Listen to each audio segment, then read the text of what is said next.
Zydeco on Dog Hill.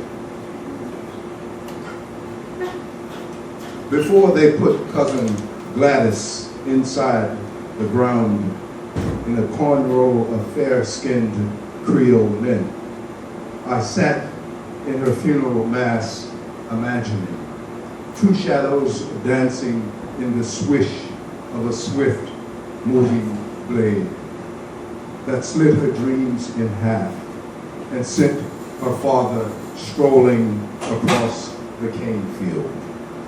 Like a land-bending river turning a page she could never turn back. News that a man had been killed, her husband had been jailed.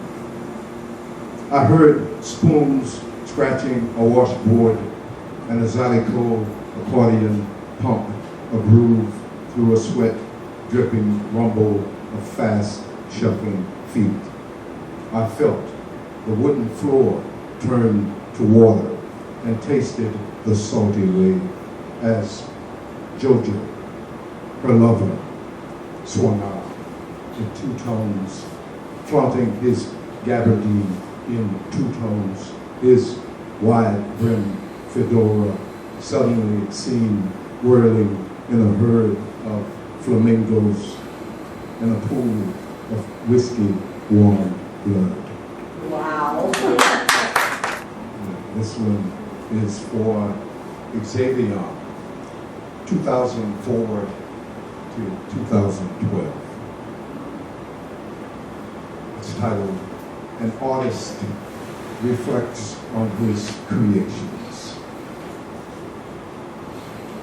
I don't name the ones outside my mirrors, left to drift, knocking on my doors, peeking through papery walls, and wooden beams shuttered from my memory to their dying breaths. The ones I bruise, who break and fall, then rise from the blackened abyss, wearing faces my shadow sheds, to stalk my bedlam dreams. The ones smitten by light, who grow to bloom nobly and picturesque, sparkling in the city squares, praying in 1,000 tones that shatter the cathedral glass.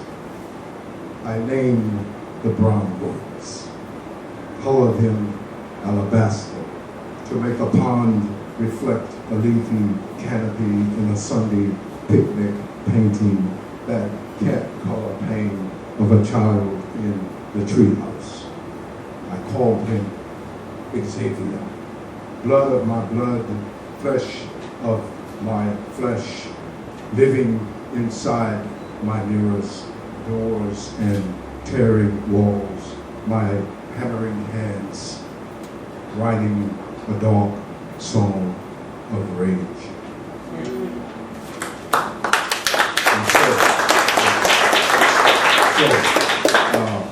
Got two more. I'm actually going to get a good friend back here, Phil Langley. I'm going to do something for Phil, but it's a long poem, so I'm only going to do one piece of it, and it's called Three Creole Women. This is two, and her name is Olita Taylor. Words cut like a butcher's knife those Thursdays when she set two tables. We rushed past morning to the noonday, past streets that kept history like broken clocks, past steel and glass futures rising to a blank sky, past the squalor of shanty homes that never stopped dying, past the curbside scent of garlic and pork fat. Her blue-belled hydrangeas playing Duke and Satchmo, her splendid pine steps and porch screen flies, her wrinkled plaid dress and kiss dripping sweat, her buffet pictures of her babies and wedding day, the clank and clatter of pans and black iron pots, past the talk about movies, sports, and breaking news, murders, disasters, and foreign wars, past the skin, eyes, and smiling teeth of all the angels and demons lurking about, past the judges, justices, and supreme injustices with their pardons, paroles, and death sentences.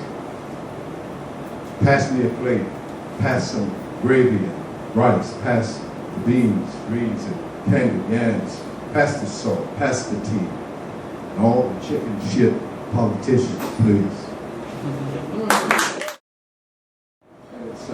It's written after Wassan Shire. Wassan Shire is a young Jamaican poet. Her poem Ugly inspired this poem. It's titled Dumb.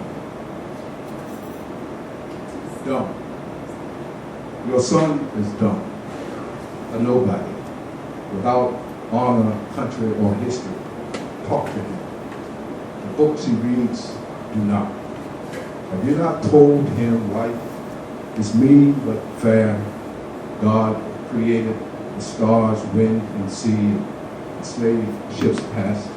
God parted the sea. Enslaved masters drowned. So what? That your son's belly bears the marks of your teeth, the blunt edges of your fist. So what? That his father is a ravaging wolf. Your son is a shark, with no reverence for life, not even his own. Does he not know that no loving outstretched arms, no prayer, salt, or grail will save him? Fathers tell their daughters to not go near him, not let his words be pomegranates or the soft drip thaw of ice on the myrtles. They tell their daughters, your son grows like a reed in the wind and dreams only when he sleeps. Talk to your son. Tell him what it means to be a man. Why the blindfolding fog between his hand on the trigger and the barbed wire walls that would bend his knees? Why the gorge between his head and heart? Can you not feel that hole in him? Have you not told him how he could sail the ship that bounds and carries him?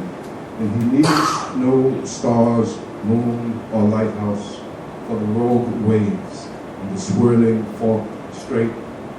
Does he not know he can bend rivers, storm the palisade, and take back his soul?